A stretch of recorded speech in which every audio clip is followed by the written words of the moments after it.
Diyos na pag-ibig sa Bible. Number 1, where forbidden to love sleep. Alam niyo ba yan? Amen. Na tayo ay pinagbabawalan ng Panginoon ng matulog. Ang pagtulog, mga kapatid, disenyo ng Panginoon yan sa katawan natin para tayo magpahinga. Pero hindi sinabi ng Diyos na matulog ka na lang ng matulog. Sa pagkasabi dito, huwag mong ibigin ang pagtulog, baka kamalpa. Didilat mo ang iyong mata at magbubusog ka ng tinapay. Amen. Sa madaling sabi, kapag tulog ka ng tulog, mauuwi lang yan sa tinatawag na karuhaan. Kaya maraming tao ang mahirap dahil dito sa bagay na ito. Na walang ibang ginawa kundi matulog na lang ng matulog. Gigising siya, anong oras na, matutulog siya ng mga alas 3 ng madaling araw.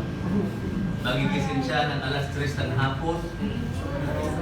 Wala nang almusal, wala nang tanghalian, wala nang kain. Ano mangyayari sa buhay mo? Tama, mali? Tama, di ba? Hindi naman nagpagkakamali ang Bible, ito so ito eh. Kaya mga kapatid, tandaan natin, na sa Biblia ay mayroong pinagbabawal ng Panginoon. Tinatandaan natin na tayo po ay binibigyan po ng babala ng Panginoon sa tinatawag na danger. Ano ba yung danger sa Tagalog? Papanganib. Di ba? Panganib ang tinatawag na katamaran.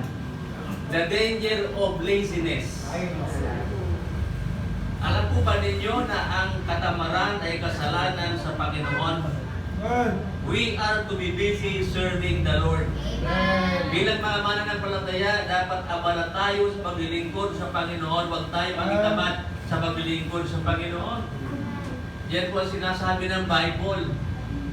Sapagkat ito po ang tama na dapat natin gawin bilang mga mananampalataya. Huwag nating katamaran, mga kapatid, ang paglilingkod sa Diyos.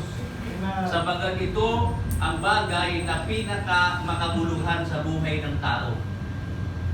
Kahit marami kang pera, mayaman ka sa mundong ito, kung hindi ka naman naglilingkod sa Panginoon, sayang lang din yung pera mo. Ang kagandahan, kung may pera ka, naglilingkod ka sa Diyos, ano pinakabagay yung paglilingkod sa Panginoon? Pati pera mo naglilingkod sa Panginoon. Di ba tama yung gano'n? Kaya tayo pinagpapala ng Diyos sapagkat naglilingkod dahil sa Panginoon. Kung hindi tayo naglilingkod sa Diyos, wala pong pagpapala na darating sa atin. Walang blessing, mga kapatid, sa taong tamad. At isa pa, ang Diyos tumatawag ng mga workers.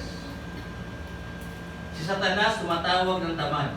Shirkers ang tawag doon. Shirkers. Sa Panginoon, workers. Kay Satan, shirkers. Nang ibig sabihin ng shirkers is baling tamad. Hindi nyo, sa Bible, sa dictionary, baling tamad ang tawag. Hindi ko alam kung bakit baling tamad. Di ba, meron kong baling pinitan. Dito baling tamad eh. Sabi doon sa shirkers.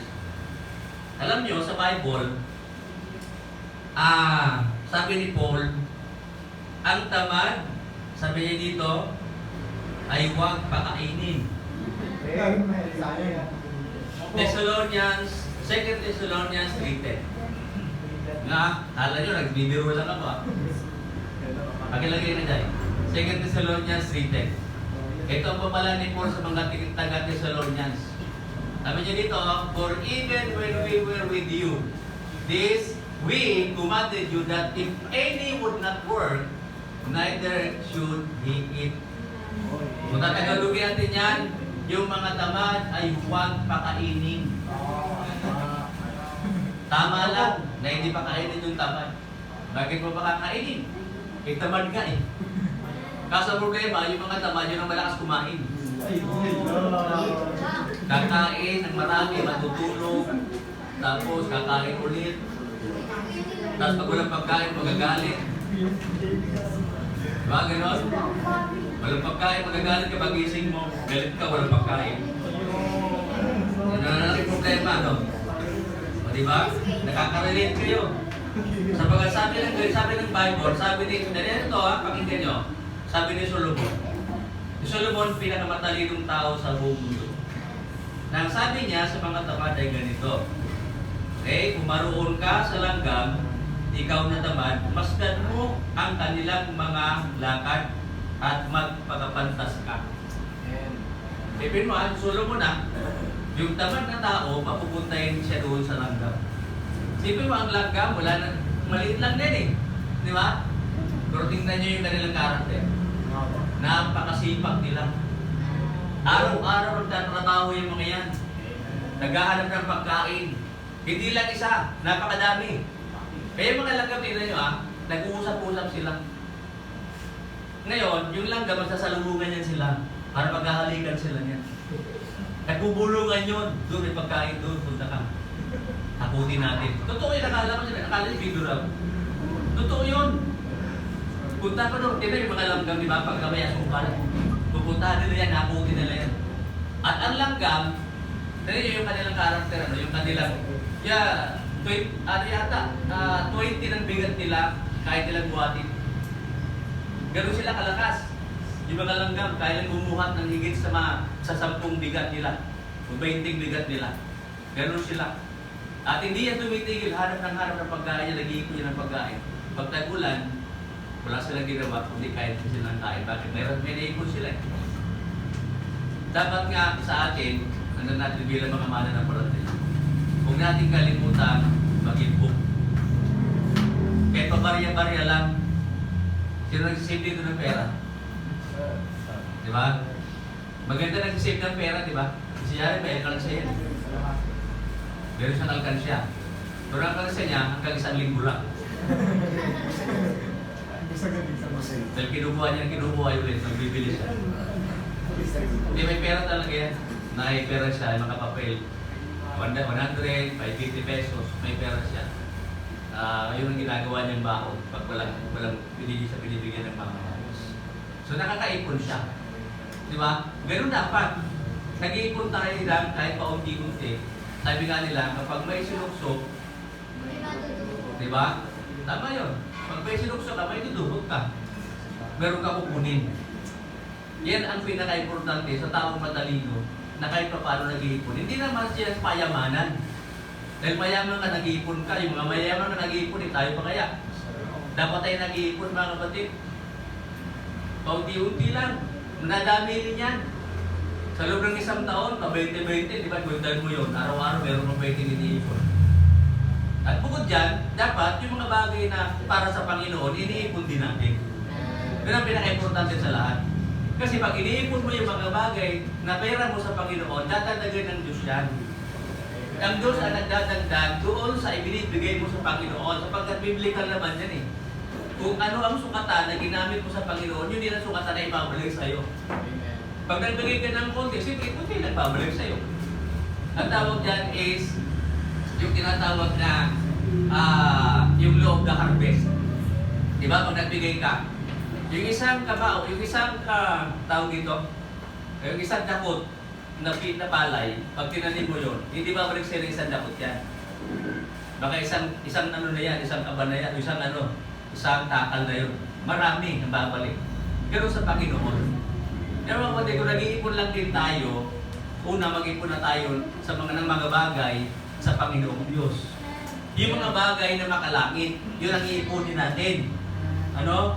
Sapagkat, ang Biblia, ang Panginoon, ay nagsabi sa atin, sinabi ng Panginoon, na yung kanya mga tinatawag na manggagawa, ay abala sila nung tinawag ng Panginoon.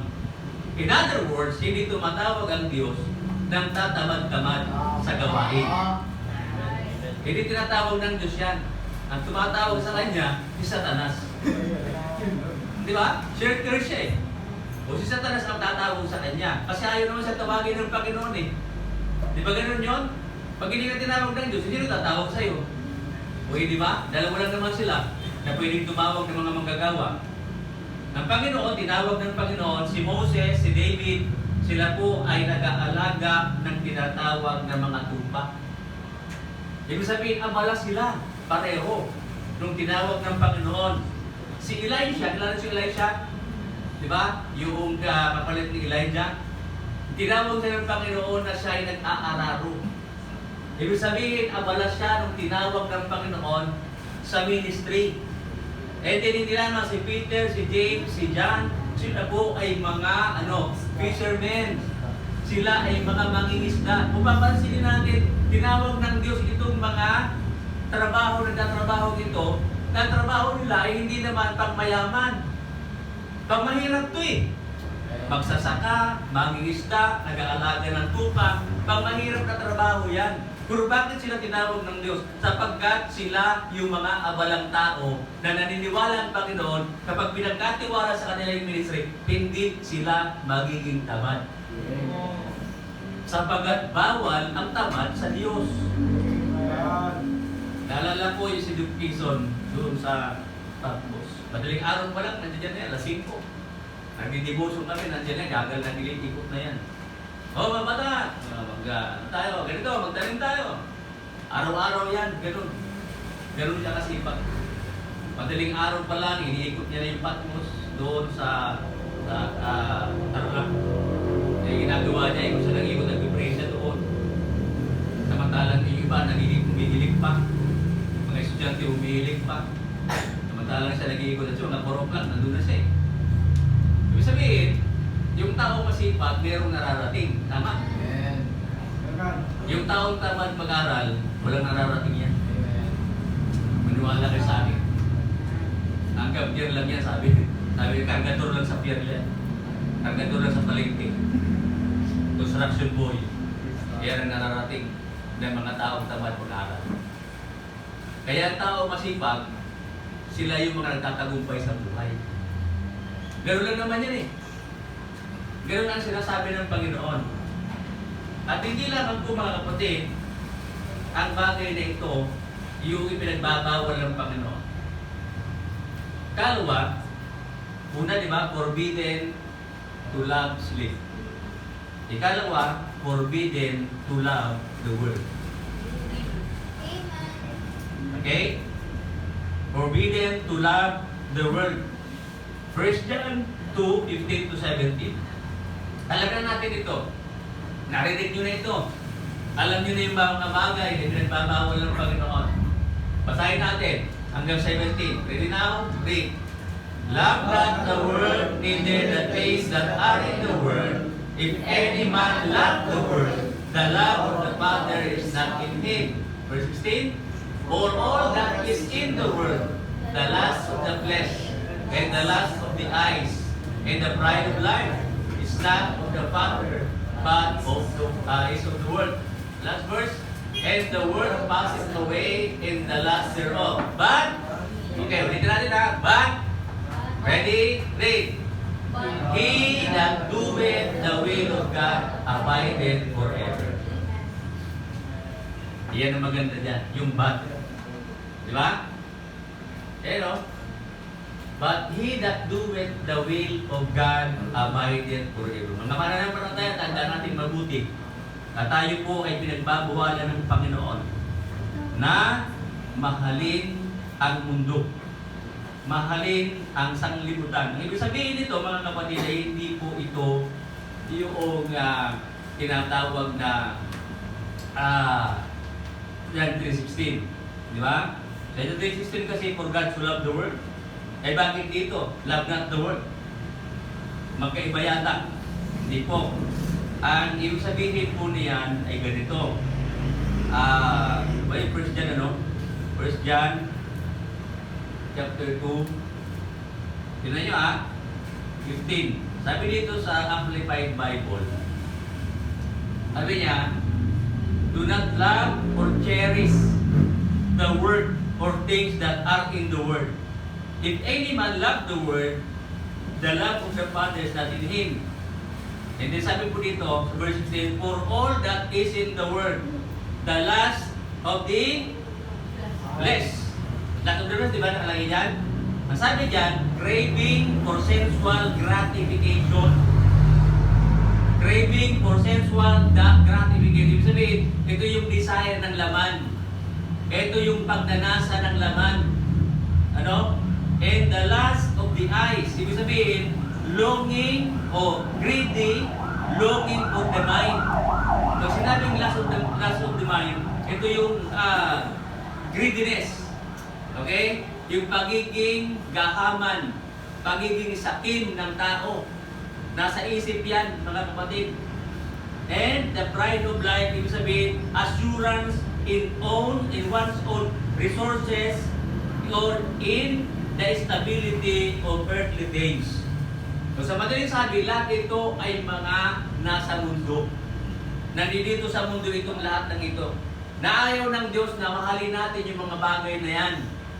Sabagat ang nasa ng laman natin ay ito yung mga talagang gusto-gusto natin bilang tao.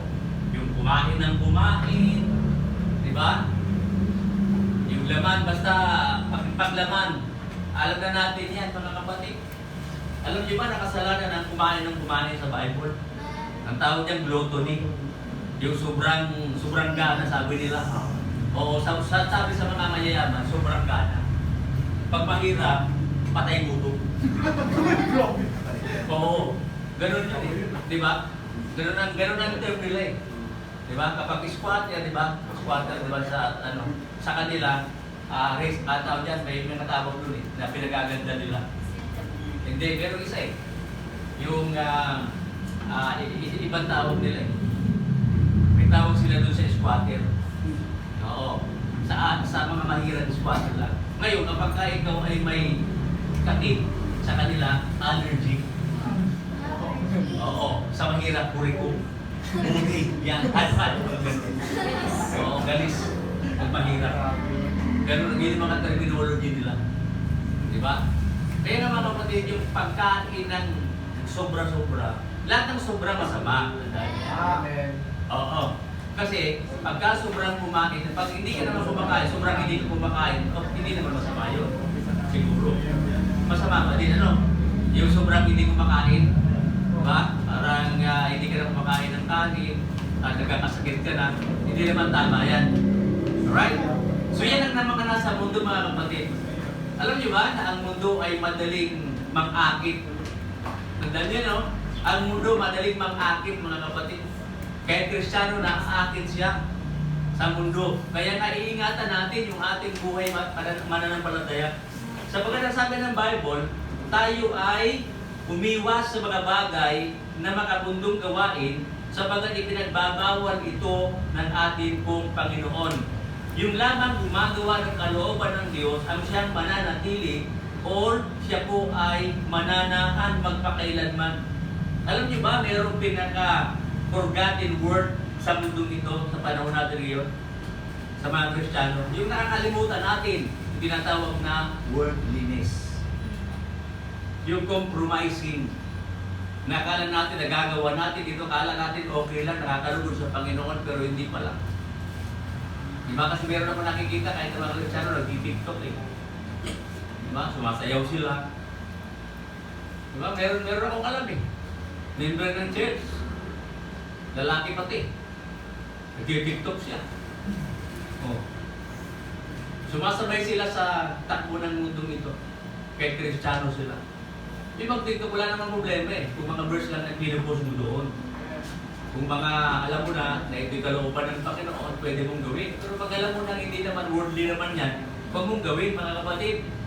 Di ba? Hindi dapat ginagawa yung mga bagay na alam mong mga mundo at hindi nakalulugod sa Panginoon. Alam naman natin yung pag-Kristiyano, alam mo yun eh. Di ba? Ramdam mo yun eh. Na ito kalooban ng Panginoon. Baka yung iba dyan, sumisipin pa, naninigaran nyo pa eh, no? Total, wala naman si pastor eh. Hindi naman nakakita ni pastor. O nga, hindi ka nakakita ni pastor. Nagkaroon pang isang pastor. Di ba? Yung chief shepherd. Kami naman under shepherd lang eh. Yung chief shepherd na doon sa taas. Nakikita ka. Di ba? Wala tayong may tatago sa Panginoon, mga kapatid. Kinakailangan natin tinatawag na i-revisit yung tinatawag na konsepto na tinatawag na holy living. Holy living, ibig sabihin, yung Kristiyano na nabubuhay sa tinatawag na kabanalan. Okay? Holy hindi huli. Hindi huli living. Holy. Ibig sabihin, sabi kasi ng Bible, sabi ng Bible ganda dito, sabi niya, be ye holy for I am holy, sabi ng Panginoon. Magpakabanal kayo sapagkat ako'y banal. Ang pinaglilingkuran natin mga kapatid ay Diyos na banal, na tayo din ay niligtas ng Panginoon, na dapat din tayo magpakabanal mga kapatid. Hindi lamang po tayo magligo banal. Hindi yun. Ang tunay na usapan ng pagiging Kristiyano ay, sabi ko nga sa inyo, hindi lamang linggo. Kasi linggo, maganda yung damit natin, maayos tayo, nagbabasa tayo ng Bible, nakikinig tayo ng salita ng Diyos, pwede tayo maging banal. Pero ang pagiging banal mga kapatid, Lunes hanggang Sabado. Makikita dyan kung sino ka talagang Kristiyano ka. Kung nabubuhay ka ba ayon sa kalooban ng Panginoon. Kung yung buhay mo ba sa church ay buhay mo din sa bahay mo, sa school, ganun ka din ba? Ganun ka din ba sa labas? Kasi kapag ka hindi, may problema tayo dyan. Di ba? Dahil nga, ang mundo nga ay paglabas mo dyan, iba na naman yung kausap mo. Iba na naman yung kasama mo. Baka mamaya, na-influensyan ka na niya. Hindi mo lang alam. Sabi nga, ang baliw daw nakapag-influensya ng 5 tao. Baliw yun ah. 5 tao na influensya. Lalo na ang masama, mabilis makapag-influensya. Hindi ba tama? Dapat tayo mga mananampalataya, tayo ang nang-influensya sa mga tao sa labas. Tama ba? Yung kasi sinasabi ng Panginoon, kung mag-influensya ka na lang, influensyahan mo silang nasa labas dahil mo sa Panginoon. Hindi ikaw ang mag-influensya, hindi ikaw ang na-influensyahan nila. Kasi kadalasan ganun eh. Meron akong yung people dito. Sabi niya, Pastor, punta muna mag-aaral ako mag-drugs. Sabi niya. Punta daw sana, kaibigan daw siya kasi. Ano to eh, Pentecostal ata. Tapos sabi ko, sige, para nasa gawin kung meron tayo dito beatbox, ano. Kamukat-mukat ko, nandun na siya eh. Hindi na bumalik eh. Siya na na-influensya. Hindi na mahirap. No? Sinasabi natin, ang salita ng Diyos ay hindi kailanman magiging mali sa buhay natin. Kaya lang kung minsan tayo po ay nahihirapang sundin yung mga bagay nito. Why? Kasi sa buhay natin, ang nakaupo talaga ay hindi naman si Kristo. Tayo pa rin nakaupo sa puso natin. Hindi pa talaga natin totally sinusulit na yung buhay natin sa Panginoon. Kaya mga pagkakataon na ipinagpapalit natin ang Panginoon. Pagka meron tayong kabarkada, iniyaya tayo, wala na tayo sa church. Bakit? Meron tayong pupunta, may birthday, pupunta tayo doon. May birthday. Ay yung birthday, pwede mo na yung paliban yun. Hindi naman mamamatay yung kaibigan mo pag hindi ka pumunta eh. Tama ba ako? Kung mamamatay sa pag hindi ka pumunta, pumunta ka. Pero hindi naman siya mamamatay eh. Kawalang ka ba sa birthday niya? Magiging masaya sa kahit wala ka eh. Tama ba ako? Pero bakit ipinagpapalit natin ang Panginoon sa mga bagay na yan? Nasamantala, nagdumi tayo sa Panginoon, magiging faithful tayo sa Panginoon, and yet, hindi naman natin nagagawa. Pagka ganito, halimbawa, may punta tayo na pupuntahan. Kung importante, wala problema yun. Wala naman problema pag importante talaga eh. Naintindihan natin. Pero pagka wala nang makakwenta-kwenta, bakit ba pagbibigyan ko? Hindi ba mas magandang pinagbibigyan natin ng Panginoon? Sabagat siya naman ang nagpapala sa atin. Siya naman yung nagbibigyan ng lahat ng ating mga kailangan. Samantala yung kaibigan natin, nung birthday lang, makapapakain tayo. Pero hindi abang buhay, kapapakain tayo ng kaibigan natin. Tama? Ay kung yung kaibigan mo, susupply lahat ng mga kailangan, sige na, pumunta ka na pumunta kahit araw-araw birthday.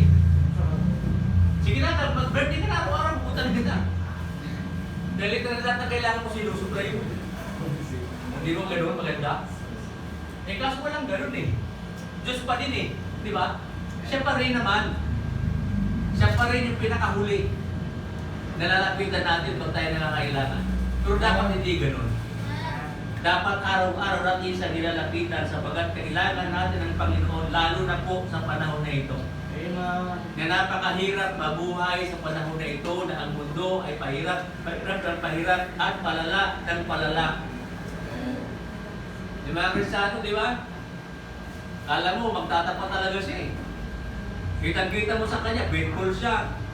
At pagkatapos kalaunan, nawala bigla. Kaya hindi mo talaga masisigurado na ang isang Kristiyano ay magtatapat talaga habang buhay. Maliban lang kung talagang meron kang commitment na talagang habang buhay magkakaroon na sa Panginoon kahit anong mangyari. Commitment po sa Panginoon mga kapatid, ang paglilingkod, tandaan niyo yan. Hindi yan laro-laro lang. Hindi yan basta nag-commit ka ngayon, okay na. Hindi ko eh. Kasi mayroong mga Kristiyano nag-camp pa nga eh. Tama? Nag-commit sa Panginoon, nag-forward pa eh. Umiyak pa eh. Amen. Oh, asa na sila ngayon? Paiyak-iyak pa sila, Panginoon, maglilingkod ako sa iyo. Tulungan mo ako. Kaaral ako sa Bible School, ganito, ganyan. May commitment pa. O ngayon, asa na? Wala na. Totohanan yan, mga kapatid, ang commitment sa Diyos. Hindi yan basta, basta nag-commit ka na ganito, okay na. Alam nyo, hindi nakakalimutan ng Panginoon yan. Disingalin kayo ng Panginoon pagdating ng araw. Kasi Kristiyano ka din naman eh. Pag Kristiyano ka talaga. Kahit lumayo ka sa Panginoon, kung talagang Kristiyano ka. Pero naniniwala ako na pag layo mo sa Panginoon, babalik ka din. Kasi Kristiyano ka eh. Pag hindi ka na bumalik, may problema. Pag hindi ka talaga Kristiyano. Kasi hindi mo ramdam eh, na hindi ka nag-enjoy sa mundo eh.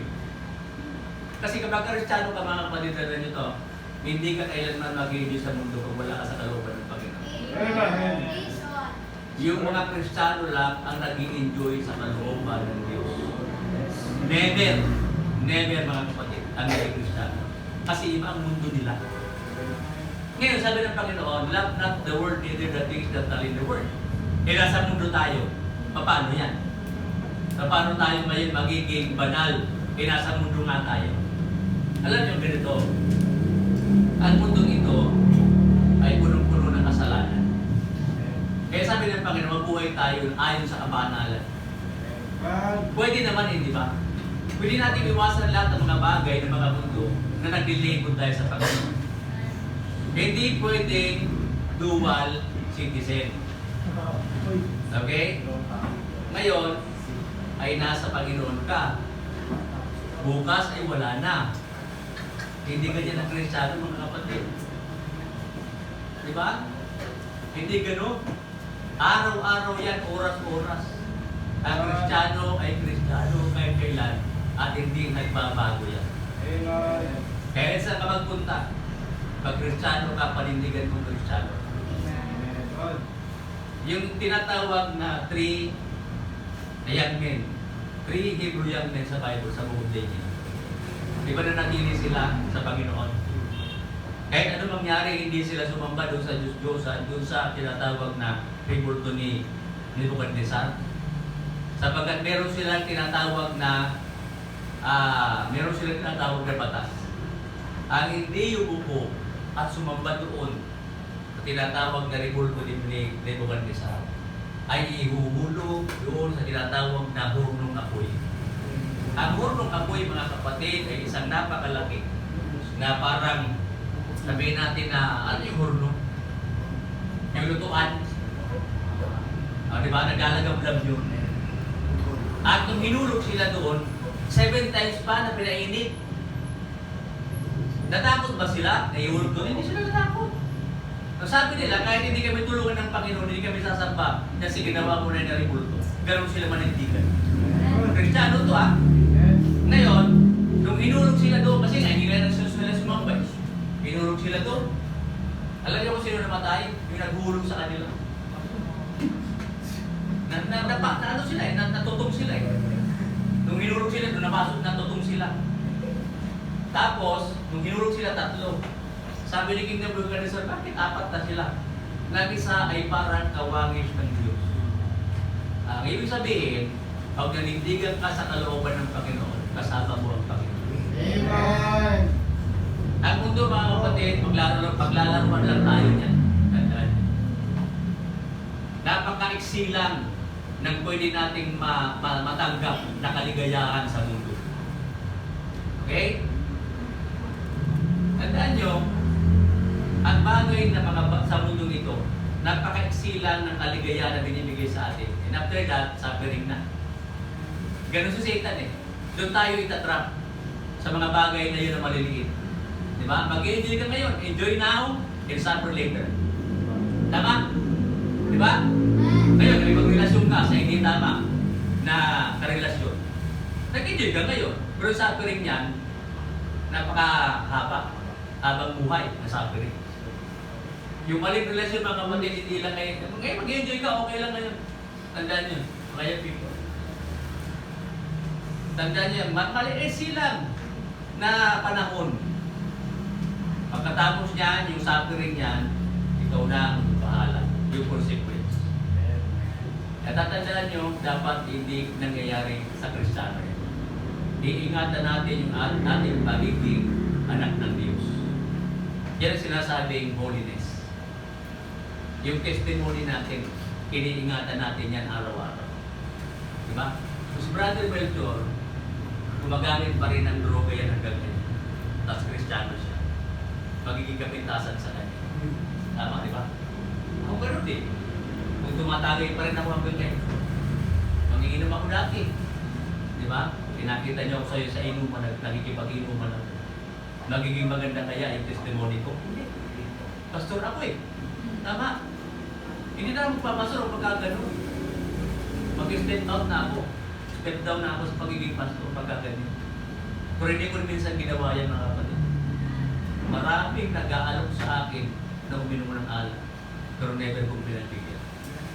Sinaway, sabi ko sa kanila, binago na ako ng Panginoon. Wala na sa akin yan. Kapit-bahay namin. Lagi ako niyayaya. Sige ba, papasok pa lang sa bahay, pasok, meron ka kaya bago balik mo. Ako sa akin, so tagay niyo kaya sabi ko. Lalo hindi po, binago na ko ng Panginiwanan ko ng buhay. Palaging gano'n, palaging ganyan, paulit-ulit.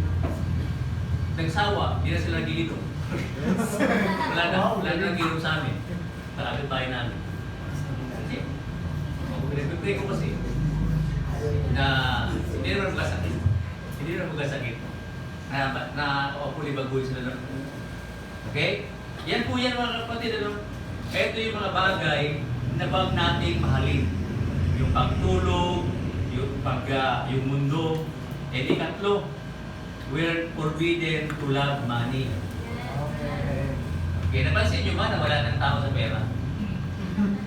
Di ba? Wala na, di ba?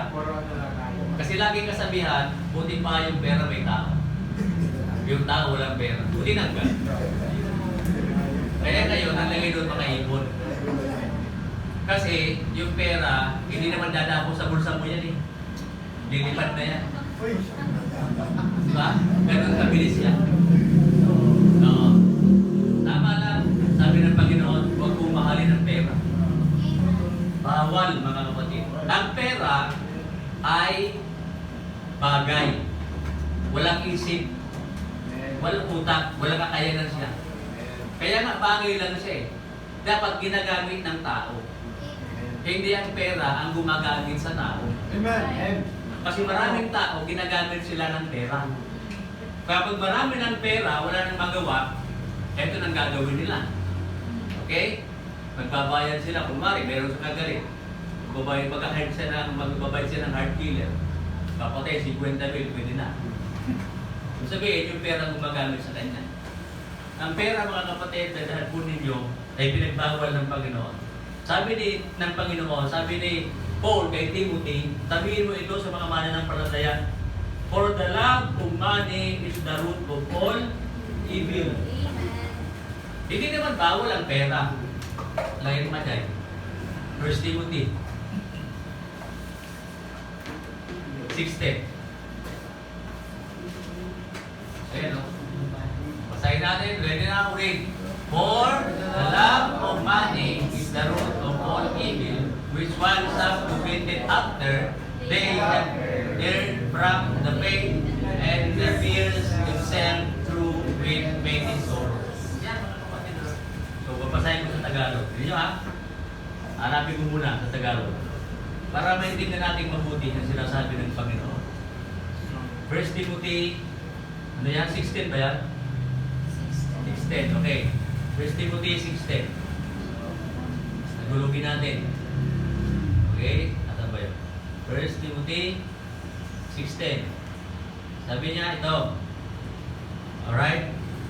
Sapagkat ang pag-ibig sa lapi ay ugat ng lahat ng uri ng kasamaan na sa pagnanasa ng iba ay nagsinsay sa pananampalataya at tinuog ang kanilang sarili sa maraming kalumbayan.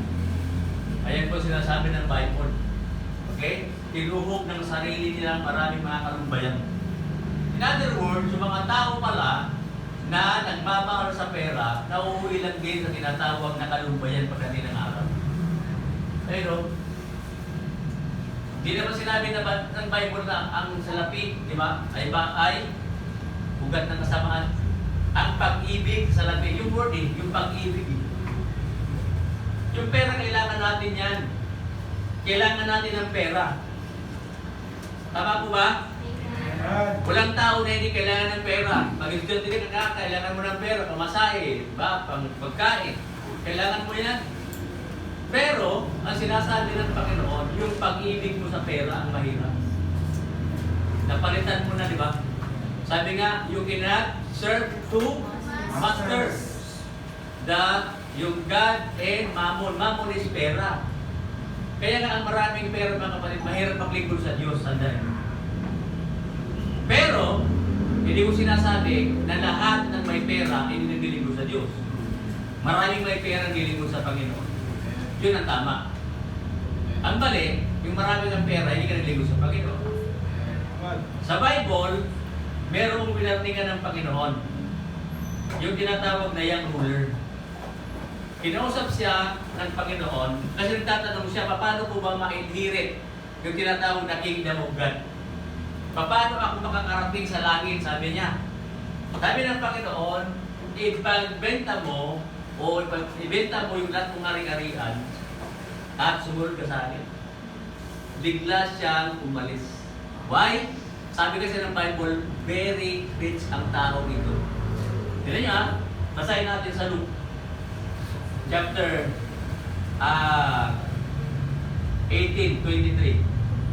Luke 18:23. Ang sabi niya yun, and when he heard this, he was very sorrowful. Sabi kasi ng Panginoon, ibenta mo lahat ang ari-arian mo. Nung narinig niya yun, napakalungkot niya. Nalungkot siya bigla. Bigla, yung ngiti niya, bigla. Di ba? Sabi niya, paano ko pa inihintay Panginoon yung kingdom? Sabi mo, ibenta mo. Bigla nalungkot siya. For he was very rich. Ayan o. Mas mayaman pa yan sa senador kay Pacquiao. Very rich siya o. Kaya mahirap niyang iwanan yung pera niya. Pero nakakalungkot o. Ang hirap iwanan ng maraming pera, mga kapatid. Kaya huwag kayo magkaroon ng maraming pera. Hindi mo ay iwan yan. Mas maiiwan mo pa ang Panginoon kaysa pera. Hindi, biro lang. Yung maraming pera, mahalaga lang yan. Basta sinasabi ko sa inyo, maraming ang pera, ipagamit mo sa Panginoon. Maraming nangangailangan niya ng mga missionary na pwedeng tulungan. Yung mga missionary na nasa bundok, nasa mga doon sa tribo. Ang hirap kaya ng buhay nila. Pwede silang tulungan ng pera, ng maraming pera. Kaya tayo sumusuporta, o yan o, meron tayong 6 na missionary na sinusuporta natin monthly. You know why? Yung pera nyo, nakakarating yan sa ibang lugar. At dahil nakakarating yan sa ibang lugar, may mga naliligtas.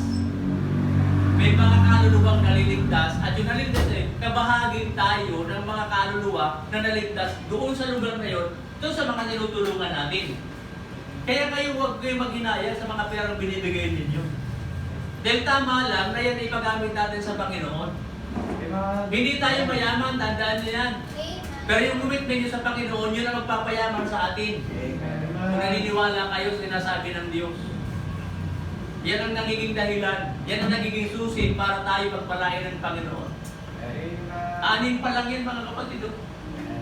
Pag tayo pinagpala ng Diyos, dadagdagan pa natin yan. Opo. And then, alam niyo itong taong ito, hindi siya sumunod sa Panginoon. Hindi niya binigay yung lahat ng pera niya sa Panginoon. Nakakalungkot. Namatay siya, nasa impyerno siya. Ikalawa, Zacchaeus. Kilala Zacchaeus, di ba? Na-motivate siya ng panluloko ng pera. Kasi tax, holder Tax, collector. O, dahil marami siyang tax na kinukuha sa gobyerno, sa mga tao, Aba, yumaman siya sa kanyang pagiging kurap na government official. Talagang noon pa pala, meron talagang kurap talaga eh. Oo, lalo na ngayon. Oo. Ngayon, yumaman siya. Nung nakilala niyang Panginoon, naligtas siya.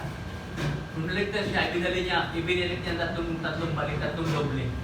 Kung liba, nagkautang siya kay Brother Melchor ng 10,000.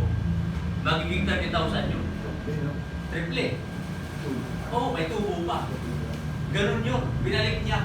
Kasi, naligtas siya. Natutunan niya na magtiwala pananampalataya sa Panginoon. At pinagpala naman siya ng Diyos. Ganun yan, mga kapatid. Huwag tayong magluloko ng kapwa natin dahil sa pera.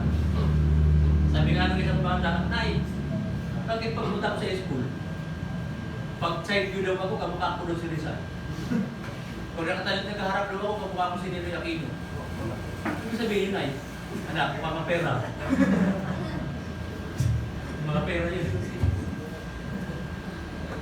Ang ibig sabihin, Nay, ang ibig sabihin niya na mukha kang pera. Huwag tayong gano'n, mga kapatid. Kaya nga, di ba, minsan, pagka nagagalit yung mag-asawa, di ba? Yan kasi, mukha kang pera. No? Puro ka pera, puro ka pera. Eh, Bisaya. Puro ka pira, pira na pira. Vampira. Opo, pinagbabawal ng Diyos yan. Imahalin natin yung pera.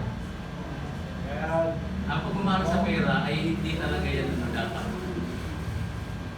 Ang pera ay sa bulsa, hindi sa puso. Yung iba kasi nasa puso na yung pera. Sabi nila, magtatrabaho ako, magninegosyo para magkaroon ng pera. Tama naman yun eh. Ano namang mali yun eh. Pero kung dahil lang dyan, ubusin mo yung panahon mo sa sarili mo, wala ka sa panahon sa Panginoon, mali yun. Mali. Tapos magmamalagi ka, magandang araw, magaling ako, mahusay ako, kaya ako, very para na kaya na nagkaroon mo ng ganito. Nakakalimutan mo ang Panginoon. Huwag natin kalilimutan ng Diyos. Una, mahalin natin ang Panginoon ng buong puso natin. Ng buong lakas, ng buong kaluluwa.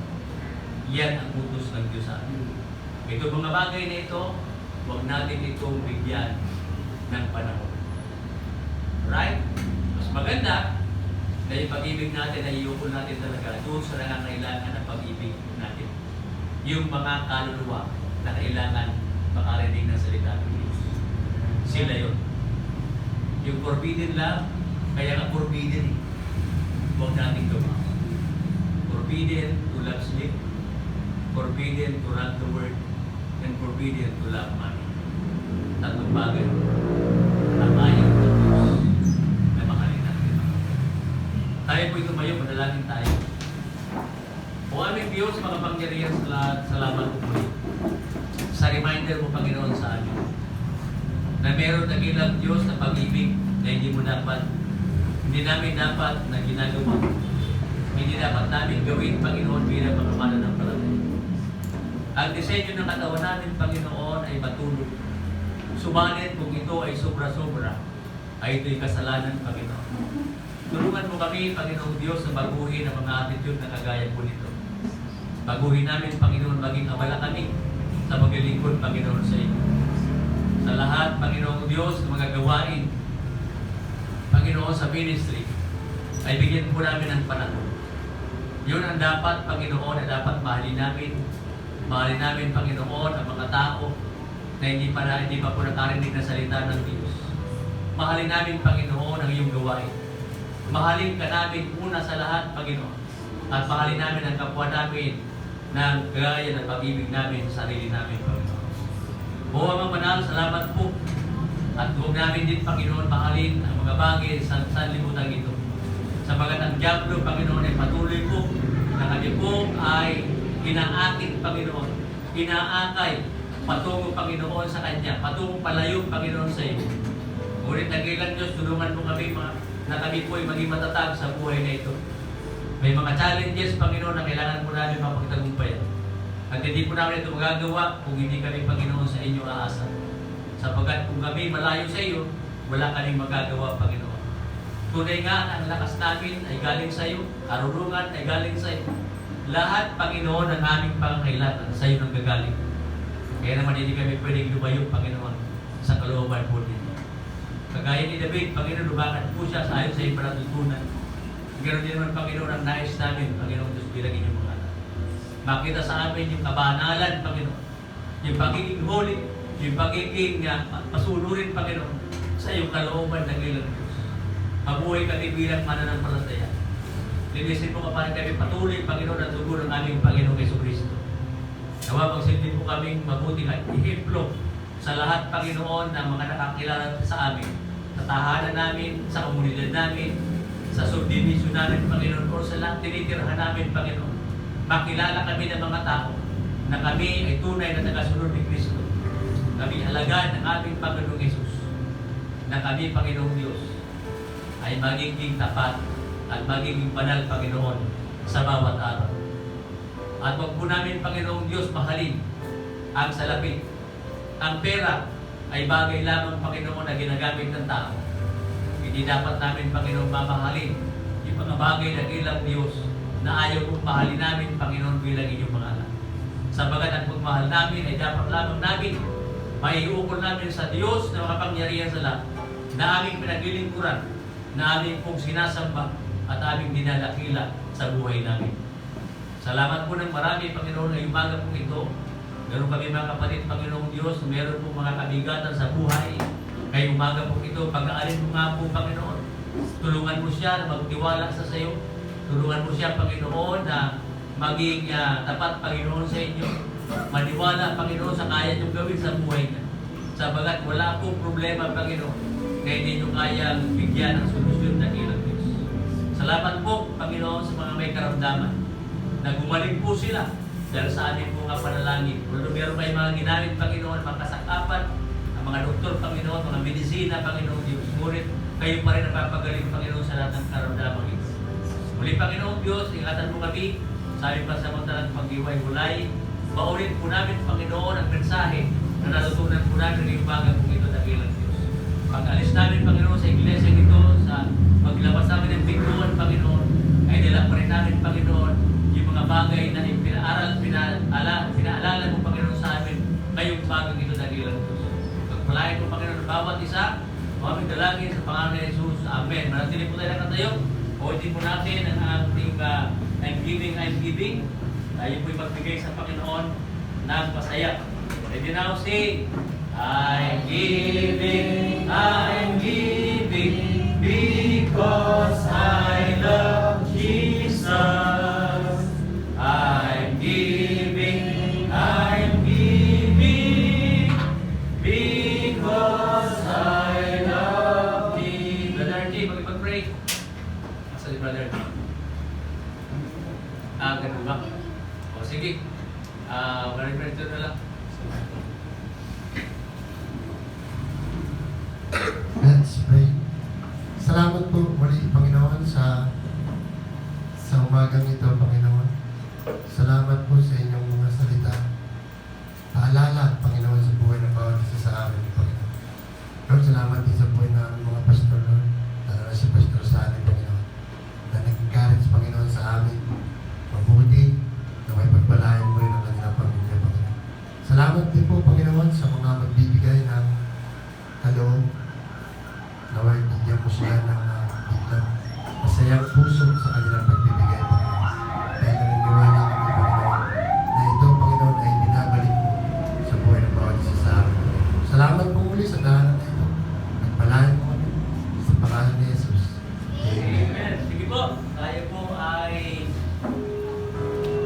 magbigay sa Panginoon. Remind ko lang po yung mga commitment natin sa mission. Dito po natin lagay sa box na ito. Yung mga commitment po sa mga missionaries.